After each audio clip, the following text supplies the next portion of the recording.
తెలంగాణ ఉద్యమం అనేది పాటల ద్వారానే జనాల్లోకి వెళ్ళింది. ఇప్పుడు నిరుద్యోగుల ఉద్యమం మొదలైంది. నిరుద్యోగుల ఉద్యమం కూడా నా పాట ద్వారా నిరుద్యోగుల ఉద్యమానికి మరింత ఆజ్యం వస్తాం, మరింత నా వంతుగా ఒక పాట చేస్తాను. 2 సంవత్సరాల నుంచి ఉద్యోగానికి, ప్రభుత్వ ఉద్యోగానికి ప్రిపేర్ అవుతున్న ఒక నిరుద్యోగి, నిప్పులాంటి నిరుద్యోగి మనతో పాటు ఉన్నాడు. మాట్లాడదాం.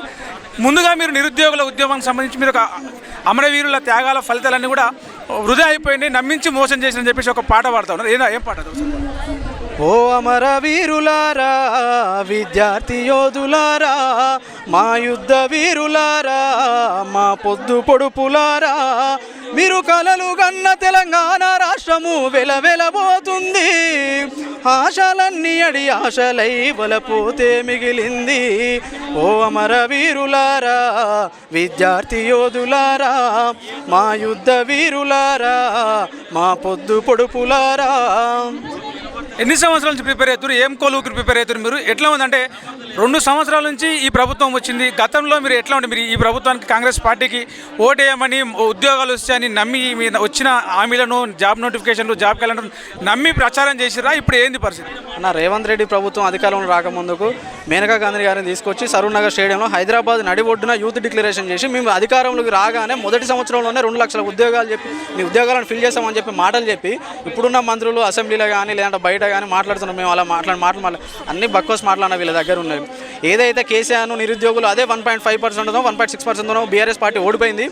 అదే పాయింట్తో మళ్ళీ వీళ్ళను కూడా అధికారం నుంచి తీసేసే పూనుకోవడం విద్యార్థులు తప్పకుండా చేస్తారు. తప్పకుండా వీళ్ళ ప్రభుత్వాన్ని కూడా గద్దె దింపుతారు. అంటే మీరు గతంలో ప్రచారం చేసినామని చెప్తున్నారు. మీరు ప్రచారం చేసినప్పుడు ఏం చెప్పారు? మీ ఇంట్లో అమ్మనేళ్ళకు కావచ్చు, ఊర్లలో కావచ్చు, ఏం చెప్పండి? మీ బతుకుల్లో మార్పులు వస్తాయనా, ఉద్యోగాలు వస్తాయనా, ప్రభుత్వ పథకాలు వస్తాయనా, ఏం చెప్పి మీరు గతంలో ఈ కాంగ్రెస్ పార్టీకి ఓట్లు పడేలాగా ప్రచారం చేశారు? ఇప్పుడు ఏం చెప్పబోతున్నారు? రేవంత్ రెడ్డి గారు వచ్చి, శ్రీధర్ బాబు గారు వచ్చి, సీతక్క వాళ్ళందరూ వచ్చి ఇక్కడ కూర్చొని ధర్నా మాతో పాటు చేసినప్పుడు మేము అందరం నమ్మినాం అన్న నిరుద్యోగులుగా. అరే మన ప్రభుత్వం వస్తే వీళ్ళే మనతోని మన బాధలు అందరూ వింటారు, మనతో వచ్చి కూర్చున్నారు. రేపు వీళ్ళ ప్రభుత్వం వస్తే మనం కూడా తప్పకుండా మనకు ఉద్యోగాలు ఇస్తారు, పథకాలు చేస్తారు, మన ఫ్యామిలీ అందరికీ బాగుపడతాయని చెప్పి ఊర్లలో స్థానిక ఎన్నికల టైంలో కానీ అంతకుముందు వాళ్ళ ఎలక్షన్ టైంలో కానీ చెప్పినాం. అలాంటి మాటలని బక్కోస్ మాటలు చేశారు. వాళ్ళ రాజ్యం వాళ్ళ అధికారం రాగానే ఎవరి మాటలైనా మారిపోతాయి అన్న. వాళ్ళు ఉన్నప్పుడు వాళ్ళే చెప్పారు. వాళ్ళే అధికారం ఉంటే వీళ్ళు వచ్చి కూర్చుంటారు, మాత్రం వీళ్ళ అధికారం ఉంటే వాళ్ళు వచ్చి కూర్చుంటున్నారు. అది వీళ్ళ కథ. ఇప్పుడు ఏంది అసలు మీ ఫ్యామిలీ పరిస్థితి ఏంది? ఏం చేస్తారు? అమ్మ నేను ఏం చేస్తారు? మీ ఉద్యోగాల మీద వాళ్ళు ఆధారపడే పరిస్థితి ఏమైనా ఉందా? మీకు ఉద్యోగం వస్తే మీ ఇంటి పరిస్థితి కావచ్చు, మీ కుటుంబ పరిస్థితి ఎట్లా మారుతుంది? ప్రతి విద్యార్థి పరిస్థితి ఒకటే అన్న. అందరూ ఊర్లలో నుంచి ఏదో 150-200 కూలి చేసి అమ్మనాలు తప్ప ఇంకేది లేదు. వీళ్ళే ఈ ప్రభుత్వాన్ని ఒకటే డిమాండ్ చేస్తున్నాను నేను. మీరు ఉద్యోగ నోటిఫికేషన్లు లేట్గా ఇచ్చినా పర్వాలేదు, కానీ ముందుగా ఒక జాబ్ క్యాలెండర్ అనేది, ఒక స్పష్టత అనేది ఇస్తే ఏ విద్యార్థి అయినా చదువుకోవాలా లేదా అనేది డిసైడ్ అవుతూ ఉంటారు. వాళ్ళకు ఒక ఆశతోనే చదువుకుంటారు తప్ప ఎలాంటి స్పష్టత లేకుండా దీన్ని పొడిగించుకుంటా ఇస్తాం తెస్తాం అని చెప్పి మాటలు తప్ప ఇచ్చే పరిస్థితి లేదు. వీళ్ళు చేసేది లేదు. వీళ్ళను ప్రభుత్వం నుంచి గద్దె దింపుతారు తప్ప వీళ్ళకి బుద్ధి రాదన్న. అంటే ఉద్యోగ నోటిఫికేషన్లు ఎక్కువ అయిపోయి విద్యార్థులు, నిరుద్యోగులు ఇబ్బంది పడుతూ ఉన్నారు. పరీక్షలు రాయలేక, ప్రిపేర్ అవ్వడానికి టైం లేక వాళ్ళు ఉద్యోగ నోటిఫికేషన్లు ఆపమని చెప్తా ఉన్నారని చెప్పేసి నిరుద్యోగులు అంటున్నారని చెప్పేసి ముఖ్యమంత్రి రేవంత్ రెడ్డి గారు మాట్లాడారు. వాళ్ళు ఇవ్వడానికి ఇష్టం లేని వ్యక్తులు అన్న. వాళ్ళు అన్ని బక్వాస్ మాటలు చెప్తున్నారు తప్ప ఆ మాటలలో స్పష్టత ఇక్కడ కనిపిస్తలే అన్న. ఇంతమంది నిరుద్యోగులు వచ్చి మాట్లాడుతా అంటే, ఇంతమంది నిరుద్యోగులు వచ్చి రోడ్ల మీద కూర్చుంటే ఉద్యోగ నోటిఫికేషన్ ఇవ్వద్దని కూడా అంటాడు. ఉద్యోగ నోటిఫికేషన్ రావాలనే కదా బాధ అందరిది. ఉద్యోగ నోటిఫికేషన్ ఇవ్వద్దు అనేది వాళ్ళని బక్మాస్ మాటలు అవన్నీ. వాళ్ళు ఏదో తప్పించుకోవడానికి ఇట్లాంటి మాటలు చెప్తున్నారు తప్ప ఇంకా వేరేది ఏం లేదు. గతంలో మీరు ఇదే ఉద్యోగాల కోసము ఉద్యమం చేసినప్పుడు ఇదే రియాజ్ కావచ్చు, కోదండరామ్ సార్ కావచ్చు, రకరకాల వ్యక్తులందరూ కూడా, బల్మూరి వెంకటరెడ్డి అందరూ కూడా మీకు సపోర్ట్ చేసినారు. ఇప్పుడు వస్తున్నారు. వాళ్ళందరికీ పదవులు వచ్చినాయి కానీ ఇంకా వాళ్ళెందుకు వస్తారు? వాళ్ళకు ఉద్యోగాలు వచ్చినాయి, మాకు ఉద్యోగాలు లేవు కాబట్టి మేము వచ్చి కూర్చున్నాం. వాళ్ళకు ఉద్యోగాలు వచ్చినాయి, వాళ్ళు పోయి సీట్లలో కూర్చున్నారు. ఎట్లా ఉండబోతుంది మీ కార్యాచరణ? ఎట్లా ఉండబోతుంది? ఇంకా 2.5 సంవత్సరాలు ఉంది కాంగ్రెస్ ప్రభుత్వం. ఆ తర్వాత మీరు ఇదే మన ఉద్యోగాలు ఇస్తే మళ్ళీ వెనకకి తగ్గే అవకాశం ఉందా, లేక ప్రభుత్వం మీద వ్యతిరేకంగా ఇట్నే పోరాడతారు? ఉద్యోగాలు ఇస్తే తప్పకుండా అందరం వెనక తగ్గుతామన్నా. మనకు కావాల్సిందే ఉద్యోగాలు. మేము ఏదో ప్రభుత్వాన్ని మీద లేదా వాళ్ళ యాంటీగా పనిచేస్తలేం కదా. మాకు ఉద్యోగ నోటిఫికేషన్లు కానీ లేదంటే జాబ్ క్యాలెండర్ కానీ ఏదైనా ఒక స్పష్టత వస్తే తప్పకుండా ఎవరి పనులలో వాళ్ళు ఎవరైనా చదువుకునే తిరిగి వాళ్ళు చదువుకుంటాం. వాళ్ళకి యాంటీగా పనిచేసిన అవసరం మాకు లేదు కదా. మాకు కావాల్సిందే మాకు ఇస్తే మా పని మేము చేసుకుంటాం. జాబ్ క్యాలెండర్ ఇస్తాం, ఉద్యోగాలు ఇస్తాం, సంవత్సరానికి 2 లక్షల ఉద్యోగాలు ఇస్తామని చెప్పేసి నమ్మించి నిరుద్యోగులను మోసం చేసిన కాంగ్రెస్ ప్రభుత్వం మీద ఇలా నిరుద్యోగులు నిప్పులై మండుతూ ఉన్నారు. మనతో మాట్లాడడానికి ఒక నిప్పులాంటి నిరుద్యోగం ఉన్నాడు. సూర్యాపేట నుంచి ఆయన ఈరోజు ఇందిరా పార్క్ దగ్గర ధర్నాలో పాల్గొనడానికి వచ్చి మాట్లాడదాం. ఏం పేరన్నా మీ పేరు? ఎక్కడి నుంచి వచ్చారు? ఏంది పరిస్థితి? నాది సూర్యాపేట జిల్లా మడంపల్లి మండలం హుజూర్నగర్ కాన్స్టిట్యున్సీ. ఒక మారుమూల ప్రాంతం అన్న నాది. వీలనాయక్ తండలో అంత్యతండ నాది. నేను ఒక మారుమూల ప్రాంతం నుంచి ఇక్కడ హైదరాబాద్లోని ఎస్ఐ కానిస్టేబుల్ కోసం ప్రిపేర్ అవుతున్నా. గత నోటిఫికేషన్ కాడ నుంచి ప్రిపేర్ అవుతున్నా. గత నోటిఫికేషన్లోనే ఈ కొత్త జీవోలు తెచ్చిరు, ఎప్పుడు లేని జీవోలు తెచ్చి ఆ జీవోల వల్ల నేను బాధ్యుడిని అయినా, లేకపోతే ఇవాళ నేను ఉద్యోగం చేసేవాడిని. ఇలా నేను ఉద్యోగం చేసి నా ఉద్యోగం పోయింది. ఇవాళ నీ ఉద్యోగం పోవడానికి కారణం ఏంది, ఏం జరిగింది, ఏ జీవో అది? 46 జీవో, ఫస్ట్ 46 జీవో, తర్వాత 29 జీవో, 46 జీవో, 29 జీవో. ఈ 2 జీవోల వల్ల నాకు మేజర్గా నా ఉద్యోగం పోయింది. అదేవిధంగా కాంగ్రెస్ పార్టీ వచ్చి గత 2 సంవత్సరాలు అయిందన్న, గత 2.5 సంవత్సరాలు అయినా వచ్చి రాగానే 2 లక్షల ఉద్యోగాలు అన్నది, ఇప్పుడు దాకా ఒక్క ఉద్యోగం ఇచ్చారు, ఒక్క ఉద్యోగం కూడా లేదు. ఇవాళ మేము ఏం చేయాలి? ఇంటికాడ నుంచి రూపాయి కూడా పంపట్లేదు. నాకు ఇంటికాడ నుంచి రూపాయి పంపాలంటే మళ్ళీ మీ హాస్టల్ ఫీజు ఎట్లా వెళ్తుంది, మీకు ఫుడ్ ఖర్చులు ఎట్లా వెళ్తుంది, ఇంటికాడ నుంచి పైసలు పంపిస్తలేరు అంటారు. అసలు ఇంటికాడ మీ ఆర్థిక పరిస్థితి ఏంది, ఏం చేస్తారు, అమ్మ నాయన ఏం చేస్తారు? మా నాన్న సాధారణమైన కూలీ అన్న, రోజు కూలీకి పోతే రోజుకు 700-800 వస్తుంది. అప్పుడు గత ప్రభుత్వంలోనే రైతు బంధు వచ్చేది మా నాన్నకి, రైతు బంధు, పిఎం కిసాన్, ఆ డబ్బులు వచ్చేది. ఆ డబ్బులతోటే నాకు ఒక 5,000-10,000 అట్లా పంపిస్తే నేను రోజు వచ్చి స్టడీ హాల్లోనే హాస్టల్ ఫీజు కట్టుకొని చదువుకునేవాడిని. ఇలా రైతు బంధు లేదు, ఆ రైతు భరోసా లేదు, ఏం రావట్లేదు. ఇలా రాకపోతే నేను మొన్న సంక్రాంతికి ఇంటికి పోతే నాన్న ఇట్లా హాస్టల్ ఫీజు కట్టాలి, ఇట్లా పైసలు కావాలంటే మా నాన్న అన్నాడు, అరే ఆ రోజు నువ్వు కాంగ్రెస్ పార్టీకి ఓటేవద్దనంటే నువ్వు నా కాంగ్రెస్ పార్టీకి ఓటేమని చెప్పి ఇవాళ ఓటేస్తే నువ్వు ఆ కాంగ్రెస్ పార్టీ నా రైతు ముందు కూడా రావట్లే. నేను ఏం తెచ్చి సాధించాలరా? నీకు 30 సంవత్సరాలు వచ్చినాయి, ఎలా నోటిఫికేషన్ లేదు, ఇటు నాకు రైతు బంధు రావట్లేదు, నేను ఏం చదవాలా అని మా నాన్న ఆవేదన. ఇది ఏం కొలుకు అప్లై చేసి ఏం కొలుకు కోసం ప్రయత్నిస్తారు? నేను ఎస్ఐ కానిస్టేబుల్ అన్న, ఎస్ఐపిసి కానిస్టేబుల్. గత నోటిఫికేషన్లో పోయింది నాది కావాలంటే మొత్తం ప్రూఫ్తో సహా చూపిస్తాను. నేను ఏడైనా వస్తా, నేను సెల్లులో ఉంది అన్ని ప్రూఫ్తో సహా చూపిస్తా, ఏడైనా వస్తా. నిజమైన నిరుద్యోగి నేను. ఎలా నాకు ఉద్యోగం వస్తే మా నాన్న మా అమ్మకి నేను 100 రూపాయలు తిన్నా వాళ్ళకి 10,000 ఇచ్చేవాడిని. నాకు ఒక్క ఉద్యోగం రాలేనా, మా నాన్నకు రైతు బంధు రాలే. ఇలా నాకు ఖాళీ ఇలా ధర్నా చౌకి వచ్చిన, ఇలా ఏదైనా నేను ఒకటే మాట్లాడుతున్నా. గత వచ్చిన వెంటనే 2 లక్షల ఉద్యోగాలు ఇస్తామని ప్రియాంక గాంధీ ఏదేదో హామీ ఇచ్చిందో ఆ ఉద్యోగాలు వెంటనే రిలీజ్ చేయాలి. రిలీజ్ చేయకపోతే మా ఊరు నుంచి మా అమ్మ నాన్నని తోలుకొని వస్తాయి. ఇక్కడ తోలుకొచ్చి ఏం చేస్తామని ధర్నా చేస్తా. ప్రాణం పోయినాం కాదు, ధర్నా చేస్తాను నేను. ఆ ఉద్యోగం రాలే, ఈ ప్రాణం ఉంటే ఏంది పోతే ఏంది, ఉద్యోగం రాలే. ఇప్పుడు వేరే ఏదైనా ప్రైవేట్ జాబ్, ఇంకో ఏదైనా జాబ్ చేసుకొని బతకొచ్చు కదా. ప్రైవేట్ స్కిల్ లేదు, ఇప్పుడు స్కిల్ డెవలప్మెంట్ పెట్టాలి. పెట్టి నాకు నేర్పియాలి నువ్వు. నేను పుస్తకాలు పట్టుకున్నా, స్కిల్ టెక్నికల్ ఇష్యూ నాకేం తెలుసు. అది టెక్నికల్, నేను ఓన్లీ పుస్తకాల వరకే చదువునా, కానీ టెక్నికల్ ఇష్యూ నాకు తెలియదు. నువ్వు స్కిల్ డెవలప్మెంట్ పెట్టి నాకు నేర్పియాలి. నువ్వు నేనేమంటున్నా అంటే అన్ని ఉద్యోగాలు ఇవ్వడం సాధ్యం కాదు, అందరికీ సాధ్యం కాదు. ఇది వాస్తవం, మాకు కూడా తెలుసు. అది ఉన్న ఉద్యోగాలు భర్తీ చేయి. నువ్వు దమ్ముంటే కొట్టుకుంటా, లేకపోతే వెళ్ళిపోతా. అంటే ఇప్పుడు 30 సంవత్సరాలు అంటున్నావు, పోలీసు, ఎస్ఐ, కానిస్టేబుల్, లాంగ్ జంపులు, 5K రన్నింగ్లో ఉరకగలుగుతావు? అన్నీ ఉరకొడతా. ఇప్పుడు రేవంత్ అన్ని హై జంప్ పెంచినా, ఏమని పెంచినా. నేను రైతు బిడ్డనా, మా నాన్న ఎట్ట ఉంటాడు నేను అత్త ఉంటా. 6 అడుగులున్నా నేను. హై జంప్ నాకు పెద్ద లెక్కేం కాదు, లాంగ్ జంప్ పెద్ద లెక్క 4 కాదు 5 పెంచుకొని నేను దూకుతా. నువ్వు దొంగ జీవోలు తెచ్చావు, దొంగ జీవోలు తెస్తే నాకు ఉద్యోగం రాదు. నువ్వు నిజమైన నాకు మార్కులు వచ్చింది అన్నీ చూపిస్తా. ఎక్కడ రామంటే వస్తా, కొడంగల్ రామంటా కొడంగల్ వస్తా, లేకపోతే దిల్సునగర్ రామంటా దిల్సునగర్. మా ఊరు వస్తావా, మా ఊరికి రా, ఏడైనా రాను, నేను చూపిస్తా అంటున్నా అన్నీ. అంటే గత ఎన్నికల సమయంలో మీరే నిరుద్యోగులు అందరూ పోయి మీ అమ్మ నాన్నలకు చెప్పిర్రు, మీ మాట నమ్మి ఓట్లు వేసిర్రు, ప్రభుత్వం మారింది. ఇప్పుడు ఈ ప్రభుత్వం మిమ్మల్ని మోసం చేసింది తప్పించి మళ్ళీ మీ అమ్మ నాన్నలకు చెప్తారు, మళ్ళీ ఎన్నికలు పోయి మళ్ళీ వీళ్ళకి వేయొద్దు అని చెప్తే మళ్ళీ మీ అమ్మ నాన్నలు మీ మాట నమ్మే పరిస్థితిలో ఉన్నారా? ఇప్పుడు ఏం చెప్పినా మా అమ్మ నాన్న మాట విన్నట్లే. అరే మీ మాటలు ఈ కాంగ్రెస్ ప్రభుత్వం గురించి మా వాళ్ళకి తెలుసు, ఆల్రెడీ తెలిసినా మాకు ఉద్యోగాలు వస్తాయి ఏమో అని ఓటేసిరు. వాళ్ళు అసలు ఓటు వేయరు, వాళ్ళకి అన్నీ తెలుసు. ఈ గత 50 సంవత్సరాల్లోనే కాంగ్రెస్ ప్రభుత్వం ఏం చేసిందో వాళ్ళకి తెలుసు, వాళ్ళకి అనుభవంగా వాళ్ళకి తెలుసు. నాన్న ఇవాళ నాకు ఉద్యోగం వస్తుంది, కొద్దిగా ఓటు వేయని. నేను నాతో పాటు మా అమ్మ నాన్నని, మా చుట్టోళ్ళని అందరినీ ఎప్పిస్తే ఇవాళ నాకే కోసపట్టింది. ఏరి కోరి తెచ్చుకుంటే నాకే తన్నుతుండు. ఇలా మా నాన్న కూడా తన్నిండు. ఇలా మా నాన్నకేమో రైతు బంధు లేదు, నాకేమో ఉద్యోగ నోటిఫికేషన్ లేదు. ఒకటే ఆవేదన మాకు. వెంటనే నువ్వు ప్రతి సభలోనే 70,000 ఇచ్చినా 80,000 ఇచ్చినా 1,00,000 ఉద్యోగాలు ఇచ్చినా ఆ మాట మర్చిపోవాలి సార్. రేవంత్ రెడ్డి సార్ ఒకటే విజ్ఞప్తి చేస్తున్నా, ఆ మాట మర్చిపోయి నువ్వు ఇచ్చిన ఉద్యోగం అంటే చెప్పు. కానీ నువ్వు అన్ని సభలో ఇన్ని ఇచ్చినా అని చెప్తే మరొక ఉద్యమం స్టార్ట్ అయితే నువ్వు 2034 అంటున్నాగా 2034 దాకా ఉండవు. ఇంకో సంవత్సరం ఉంటావో లేదో నాకైతే తెలియదు. నోటిఫికేషన్ ఇస్తేనే ఉంటావు, ఇవ్వకపోతే ఇంకా మా నిరుద్యోగులు గోస కాదు, మా తల్లిదండ్రులు కూడా వస్తారు. ఎందుకంటే వాళ్ళకు రైతు బంధు రావట్లేక వాళ్ళని కూడా పిలుచుకొస్తాం. అంటే ఇప్పుడు మున్సిపల్ ఎలక్షన్లు అవుతున్నాయి, రేపు జిహెచ్ఎంసీ ఎలక్షన్లు రాబోతూ ఉన్నాయి, ఆ తర్వాత ఎంపీటీసీ జడ్పీటీసీ ఎలక్షన్లు రాబోతున్నాయి. గతంలో మీరు ఓటేయమని చెప్పిన కాంగ్రెస్ పార్టీకి ఇప్పుడు ఏం చెప్పబోతున్నారు? మున్సిపల్ ఎన్నికల్లో కావచ్చు, జిహెచ్ఎంసీ ఎన్నికల్లో కావచ్చు, ఎంపీటీసీ జడ్పీటీసీ ఎన్నికల్లో మళ్ళీ మీరు రంగంలో దిగి గ్రౌండ్లో దిగి ఏమైనా ప్రచారం చేసే అవకాశం ఉందా? నాది హుజూర్నగర్ కాన్స్టిట్యున్సీలో ఆల్రెడీ మున్సిపాలిటీ ఎలక్షన్ ఉందన్న. హుజూర్నగర్ ప్రజలందరికీ చెప్తున్నా, నేను ఫోన్ చేసి చెప్తున్నా, రేపు ఎల్లుండో నేను ఊరికి పోతా, అప్పుడు కూడా చెప్తా, అరే ఈ మోసాల్ని నమ్మకండి రా, ఈ పార్టీని నమ్మకండి. ఈ పార్టీకి ఓటేస్తే మీ ఇంట్లో మీ కొడుకుని మీ కూతుర్ని చంపుకున్నట్టే లెక్క ఇది. నేను అంటున్నాగా ఒకటే మాట, ఈ పార్టీకి ఓటేయకండి. నేను స్థానిక ఎలక్షన్లోనే మా వాళ్ళని గెలిపించుకుంటే ఇలా వాళ్ళని పిలిచినా, నేను ఫోన్ చేస్తే రారి, మీరందరూ రారి, ధర్నా చేద్దాం, సర్పంచ్ని వార్డు నెంబర్ని అందరిని చెప్తే ఇలా ఏమంటారంటే మాకేం సంబంధం నిరుద్యోగుల గురించి, మాకేం అవసరమా అంటే నేను ఓటేయలేదా, అసలు నాకు ఓట్లేదా తండలో, నేను ఓట్లేదా, నిరుద్యోగులు ఏం సంబంధం అంటావా సంగత, సర్పంచ్లు వార్డు నెంబర్ సంగతి చూస్తా, నువ్వు ఎట్ట రావో ఎట్ట సంగతి తీస్తావో, తండలో ఎట్ట తిరుగుతావు సంగతి చూస్తా.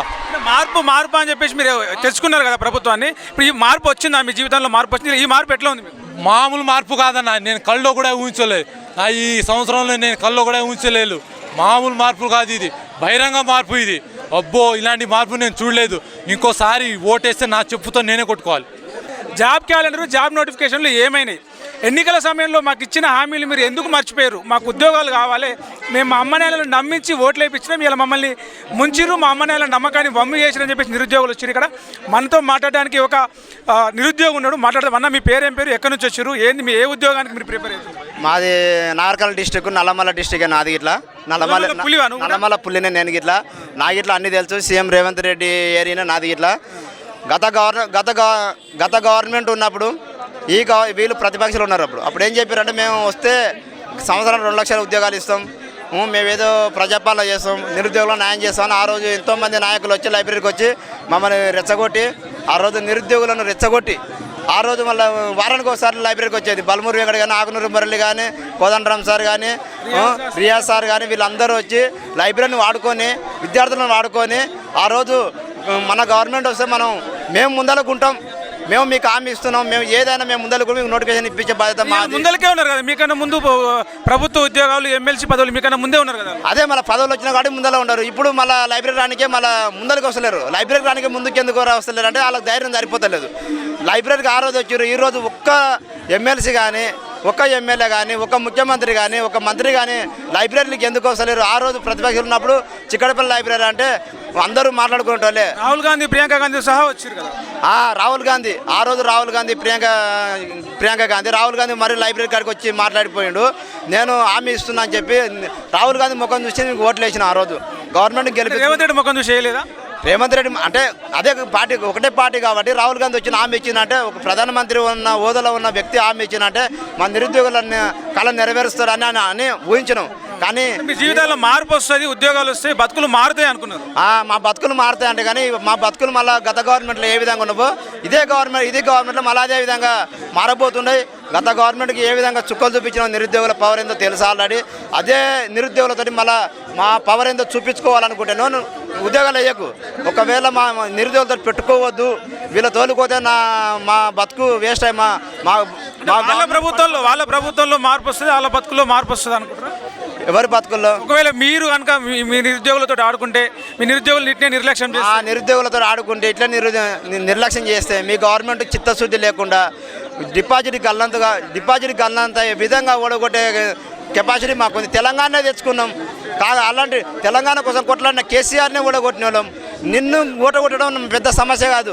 30 లక్షల మంది నిరుద్యోగులు, 30 లక్షలు ఇంటూ 5 మంది ఒక కుటుంబంలో ఉంటారు. అందరూ వేసుకుంటే 1.5-2 కోట్ల మంది నిరుద్యోగుల తరపున ఓట్లు ఉంటాయి. నిరుద్యోగుల తరపున కొట్లాడే జనాలు ఉంటారు. మేము అనుకుంటే ఏదైనా సాధిస్తాం. మా నిరుద్యోగులతో పెట్టుకుంటే ఏ గవర్నమెంట్ అయినా నిలబదని రేవంత్ రెడ్డి తెలుసా విషయం. అయినా ఆ గవర్నమెంట్ ఎందుకు ముందుకు రావట్లేదు, ఎందుకు మా బాధలు వినట్లేదు, ఎందుకు నోటిఫికేషన్ వేయట్లేదు అనేది వాళ్ళ కాలం గడుపుతారు తప్ప నిరుద్యోగుల బాధను అర్థం చేసుకోవడం లేదు వాళ్ళు. ముఖ్యమంత్రి రేవంత్ రెడ్డి సార్ ఒక పాట ఉంటుంది, ఆ పాట తెలుసా నీకు? అదే ఊకూకనే రాళ్ళ బిడ్డ తొక్కుకుంటూ వచ్చిన బిడ్డ అని చెప్పేసి తొక్కుకుంటూ వచ్చినాడు, మళ్ళీ మమ్మల్ని తొక్కుతున్నాడు కదా. మళ్ళీ ఇప్పుడు మమ్మల్ని ఏం తొక్కుతున్నావు? మమ్మల్ని కాదు తొక్కాల్సింది. నువ్వు ఎవరిని తొక్కినా రాజకీయ నాయకులను తొక్కుంటూ వచ్చినావు. మళ్ళీ మా బాధలు తెలియదా? మా తోటికి వచ్చి ప్రెస్ మీట్ పెట్టినాం. ప్రెస్ మీట్ పెట్టినప్పుడల్లా వాళ్ళ విద్యార్థులు ఏమో వచ్చి నేను మీకు ధైర్యంగా మేము గెలుస్తా అట్లా చేసి అని చెప్పినావు. ఈ రోజు ఎందుకు వస్తలేవు? మళ్ళీ ఒక్కసారి చిక్కడిపై ఆర్టిస్ట్ cross road shopping mall open చేయడానికి వచ్చినావు నువ్వు. సినిమా థియేటర్ ఓపెన్ చేయడానికి వచ్చిండు. షాపింగ్ మాల్ ఓపెన్ చేయడానికి వచ్చినావు. చిక్కడపల్లి లైబ్రరీ ఎంత దూరం ఉంది? అలా ఆ రోజు ఎందుకు రాలే? ఆ ఏరియా బయటకు వెళ్ళకుండా గేట్లు పెట్టారు కదా లైబ్రరీ గేట్లు కాదు, అరెస్ట్ చేశారు. అరెస్ట్ చేసి కనీసం ఆ లైబ్రరీ ఎంత దూరం ఉంది, ఆర్టిస్ట్ క్లాస్ ఎంత దూరం వచ్చి మళ్ళీ మాట్లాడొచ్చు కదా. మళ్ళీ ఎందుకు వస్తలేవు అంటే మీరు ఉస్మానియా యూనివర్సిటీకి ఒకసారి వచ్చిండు, మళ్ళీ అప్పుడు అరెస్ట్ చేసి వచ్చిండు. సెకండ్ సారి వచ్చినప్పుడు ఒక్క గన్మెన్ లేకుండా వస్తా అని ఛాలెంజ్ చేసినావు. మళ్ళీ ఎందుకు ఆ రోజు పోలీసులు బందోబస్తు పెట్టినావు? మళ్ళీ ఎందుకు అరెస్ట్ చేసినావు? అంటే నీకు ధైర్యం లేదా? పులిపిట అన్నావు. పులిపిటకు ఎంత ధైర్యం ఉండాలి, ఎంత ధైర్యంగా మాట్లాడాలి. చేస్తా చెప్పు, చేయకపోతే చేయను అని చెప్పు. బరాబర్ ఒకటే మాట చెప్పు, మాట నిలబెట్టుకో. ఉమ్మడి మహబూబ్నగర్ ఇజ్జత్ కాపాడు. మహబూబ్నగర్ జిల్లా అంటే కళ్ళకపట మెరుగని మంచి మనస్తత్వం ఉన్న వాళ్ళు కళ్ళకపట మెరుగని వాళ్ళు అంటారు. మరి మీరు రేవంత్ రెడ్డి సార్ ఎందుకు ఇట్లా చేస్తుండ్రు? అదే ఉమ్మడి మహబూబ్నగర్లో పుట్టినావు కాబట్టి ఉమ్మడి మహబూబ్నగర్ ఇజ్జత్ తీయకుండా నిరుద్యోగులకు న్యాయం చేయి. నిరుద్యోగులు కాదు, యావత్ తెలంగాణ ప్రజలందరికీ నీ పవర్ ఏందో చూపించి మన మహబూబ్నగర్ ముద్దుబిడ్డగా పేరు నిలబెట్టుకుంటే నేను మళ్ళాసారి కాదు 2 సార్లు 3 సార్లు గెలిపించే సత్తా మాకుంది. ఒకసారి గెలిపి నీకే మీ అమ్మ నాన్నలకు చెప్పి మీరు మార్పు వస్తుందమ్మా, నాకు కొలువు వస్తుందమ్మా, మన జీవితం మారిపోతుంది, మంచి ఇల్లు కట్టుకుందాం, మంచి కారు కొనుక్కుందామని మీరు ఏం చెప్పారు ఎన్నికల టైంలో? ఇప్పుడు మళ్ళీ మేము మోసపోయినామమ్మా అని చెప్తే మీ ఇంట్లో మీ మాటలు నమ్మే పరిస్థితి ఉందా? మా ఇంట్లో మీకు ఉద్యోగం అరే ఆ రోజు కొట్లాడి ఓట్లు వేయించినావు, ఇదేంద్ర పరిస్థితి మళ్ళీ మొదటికే వచ్చింది. ఇంతవరకు పెళ్లిళ్ళు కాక చాలామంది విద్యార్థులు ఇబ్బంది పడుతున్నారు. వాళ్ళ పంటలలో ఇంత లాభం రాదు, గిట్టుబాటు ధరలు లేక వాళ్ళకు లాభం ఉండదు. వాళ్ళ దాంట్లో ఎంతో అంత ఇస్తారు. దాంట్లో వచ్చి చాలామంది విద్యార్థులు నేను చూస్తున్నా, 1000 మంది విద్యార్థులు 5 రూపాయలు అన్నం తింటారు. రోజు 5 రూపాయలు అన్నం తింటారు. 5 రూపాయలు అన్నం ఏమన్నా క్వాలిటీ ఉంటుంది, ఏమన్నా కర్రీస్ మంచిగా ఉంటాయి? కనీసం 5 రూపాయల బో ఎట్లా ఉందని ఆకలి చంపుకోవడం కోసం 5 రూపాయలు అన్నం తిని పరీక్షల కోసం ప్రిపేర్ అవుతారు. ఆకలి చంపుకోవడం కాదు, ఉద్యోగం కోసం ఆకలి కొని పస్తులు ఉండి ఉద్యోగం సాధిస్తే నా కుటుంబం బాగుపడుతుంది. వ్యవసాయం చేస్తే బాగుపడే లక్షణాలు కనిపిస్తలేవు. వ్యవసాయంలో ఏం లాభం లేదు. నా కుటుంబాన్ని కాపాడుకోవాలనే ఉద్దేశంతో ఆకలి చంపుకొని కడుపు కాల్చుకొని చేస్తుంటే గవర్నమెంట్ కడుపు ఎక్కువయ్యి తిండి ఎక్కువయ్యి నిరుద్యోగులను ఆగం పట్టిస్తుంది గవర్నమెంట్. కాబట్టి మీరు మళ్ళా నిలవాలనుకుంటున్నా ఉద్యోగాలు ఇవ్వండి, లేదు అంటే మాకు ఇదే లాస్ట్ అనుకుంటే ఉద్యోగాలు ఇవ్వకండి. మా పవర్ ఏందో మేము చూపిస్తాం. అంటే ఇప్పుడు మున్సిపల్ ఎన్నికలు అయితే ఉన్నాయి ఆల్రెడీ ఊర్లలో, రేపు జిహెచ్ఎంసీ ఎన్నికలు అయిపోతాయి. అవి అయిపోగానే ఎంపీటీసీ జడ్పీటీసీ ఎన్నికలు వస్తాయి. అంటే మీరు ఏమన్నా పోయి చెప్పే ప్రచారం చేసే అవకాశం ఏమన్నా? ఆల్రెడీ సర్పంచ్ గల్లంత అయింది. సర్పంచ్ 60% వచ్చింది. ఒక ముఖ్యమంత్రి రేసులో ఉండి సర్పంచ్ సీట్లు 60% వస్తుంది. ఒక 10% వస్తే ఈక్వల్, ప్రతిపక్షం నువ్వు ఈక్వల్. నీకు ఏడ వచ్చినట్లు 80% 90% వస్తే నువ్వు నిజంగా గవర్నమెంట్ నిలిచినట్లు. అంటే ఎంపీ జడ్పీ ఎలక్షన్లో ఇట్లా 50% సీట్లు ఇట్లా నీకు రావు. ఎందుకంటే నువ్వు చేసే మోసం అట్లా ఉంది.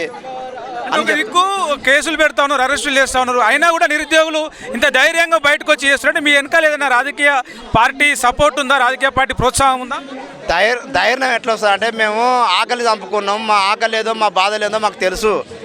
చదువుకున్న వాళ్ళము అన్ని బాధ తెలంగాణ గురించి తెలుసు, విద్యార్థుల గురించి తెలుసు, రాజకీయ నాయకులు తెలుసు. కాబట్టి పోలీసులను పెద్ద లెక్క చేయం. పోలీసులు ఏంటంటే గత ప్రజాపాలన మళ్ళీ పోలీసులు మీరు మేము ఎందుకు భయపడతాం? మాకేమన్నా అదే మళ్ళీ మేము టెర్రరిస్టులమా రాలేసుకొని వేస్తున్నామా?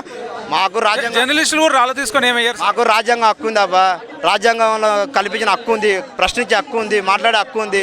ఎవరైనా ప్రశ్నిస్తాం, అడుగుతాం, చేస్తాం. అది మా రైట్. మేము చదువుకునే ఎందుకు ఇంట్లో కూర్చొనికనా? చదువుకున్నది మాట్లాడనికనే, ప్రశ్నించనే. గవర్నమెంట్ ఏం తప్పు చేస్తుందో దాన్ని ప్రశ్నించడానికే మీరు చదువుకున్నాం. ప్రతి ఒక్కరికి జాబ్ రావాలని లేదు. జాబ్ వచ్చిన జాబ్ వస్తుంది. ఇప్పుడు ప్రశ్నించడం లేకపోతే గవర్నమెంట్ అనేది చెత్త పరిపాలన చేస్తుంది. ఆ రోజు నువ్వెందుకు ప్రశ్నించినాం మళ్ళీ గత గవర్నమెంట్ గురించి? అదేవిధంగా మేము ఈరోజు ప్రశ్నిస్తున్నాం. ఎప్పటికైనా ప్రశ్నిస్తూనే ఉంటాం. నువ్వు తప్పు చేసే వరకు ప్రశ్నిస్తాం. నువ్వు కరెక్ట్ ఉంటే మేము రోల్ అయింది కదా మేము చదువుకుంటాం. మళ్ళీ మీ అమ్మనాన్నలకి ఏం చెప్తారు మీరు? మళ్ళీ మీరు పోయి ఓట్లు వేయాలని చెప్పేసి కానీ మన ఓట్ల పరిస్థితి ఓట్లు వేయాలి బిడ్డ అని అడుగుతారు కదా, ఏం చెప్తారు మీరు? ఇప్పుడు ఈ సిచ్యువేషన్ ఎట్లా ఉందో దాన్ని బట్టి మేము మూవ్ అవుతాం. ఎందుకంటే ఇప్పుడైతే చెప్పలేము. ఎందుకంటే ఇంకా టైం ఉంది, ఇంకా 2 సంవత్సరాల టైం ఉంది. ఆ టైం వరకు మేము న్యాయం చేస్తున్నాం. సరే న్యాయం చేసింది మాకు మంచిదని చెప్తాం. లేదంటే ఇంకో పార్టీకి అవకాశం ఇస్తాం. ఇంక అంతే. మళ్ళీ బరాబర్ చెప్తున్నాం.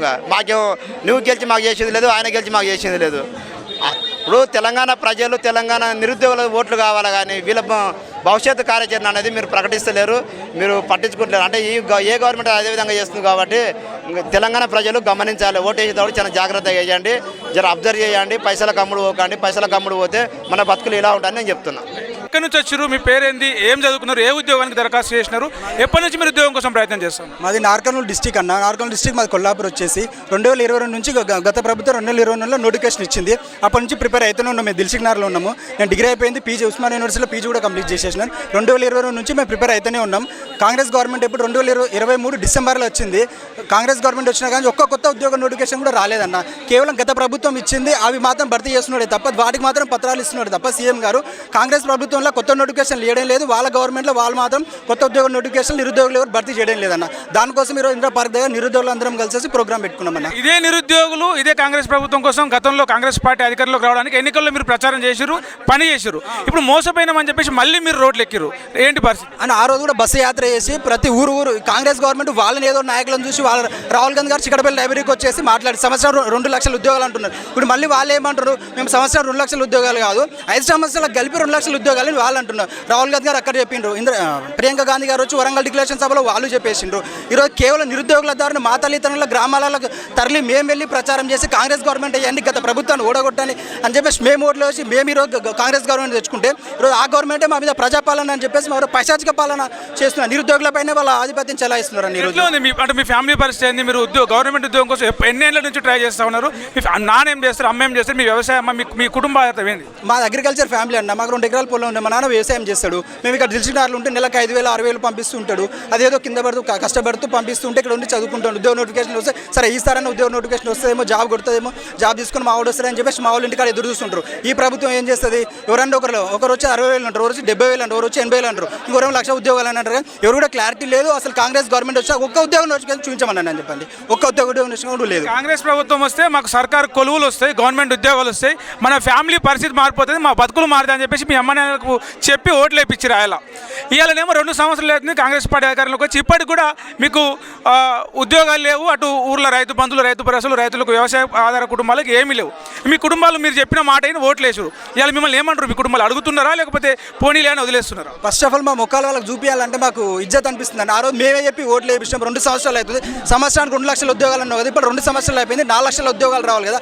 రైతు బంధు రాలేదు. మొన్న ఇప్పుడు ఏంటంటే మళ్ళీ సీజన్ స్టార్ట్ అయ్యి జనవరి అయిపోయింది. సంక్రాంతి పండుగ తర్వాత రైతు బంధు ఇస్తున్నాడు. రైతు బంధు కూడా రాలేదు. జనవరి అయిపోయింది. మళ్ళీ ఫిబ్రవరి కూడా వస్తుంది. మళ్ళీ మార్చి కూడా వస్తే రైతు బంధు లేదు, ఏం లేదు. సంవత్సరం 2 లక్షల ఉద్యోగాలు గవిలో ఇవి లేవు. మాకు దాదాపు 5 లక్షల ఉద్యోగాలు బాకీ. ఇప్పటికీ 2 సంవత్సరాలు ఒక 4, ఇది ఒక హాఫ్, మొత్తం 5 లక్షల ఉద్యోగాలు కాంగ్రెస్ గవర్నమెంట్ నిరుద్యోగులకు బాకీ.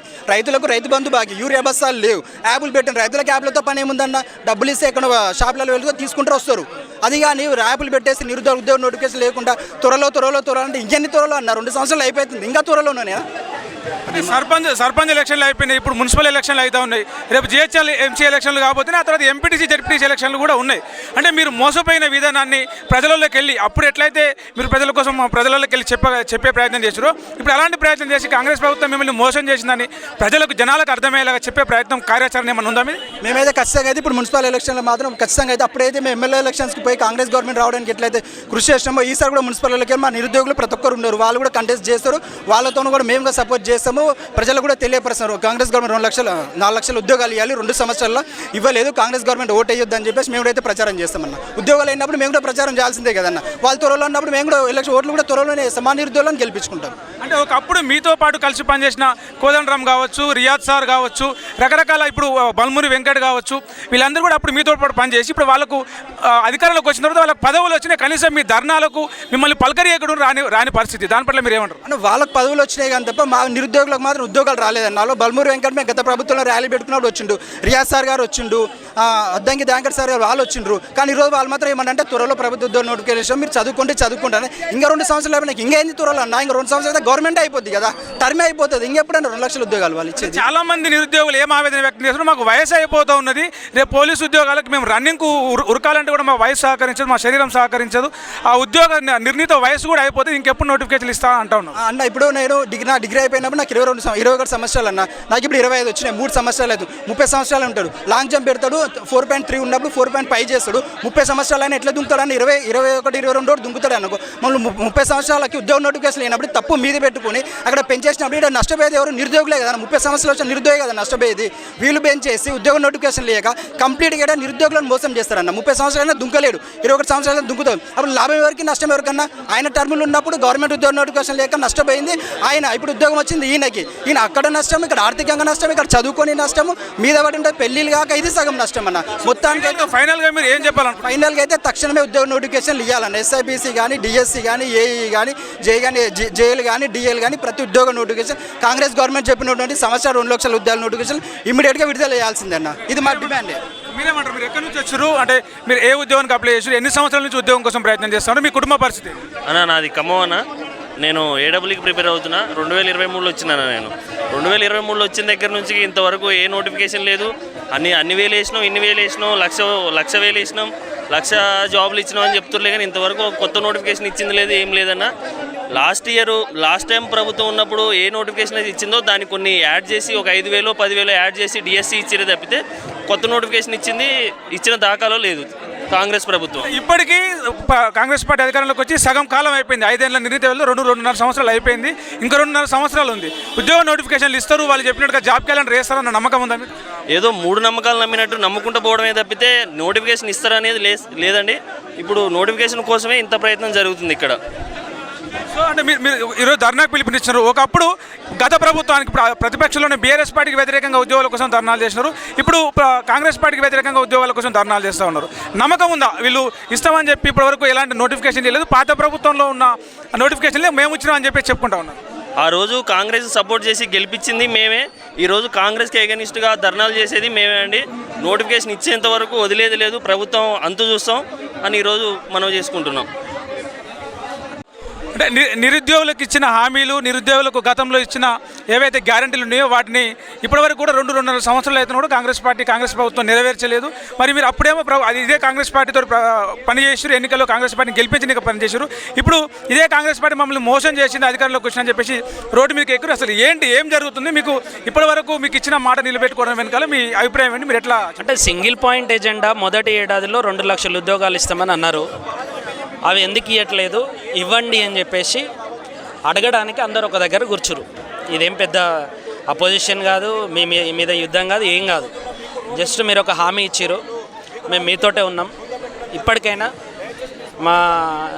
మాకు ఇచ్చినటువంటి హామీని గుర్తు చేస్తున్నాం. సో ఆ హామీని నెరవేర్చండి అని చెప్పేసి చెప్పడమే.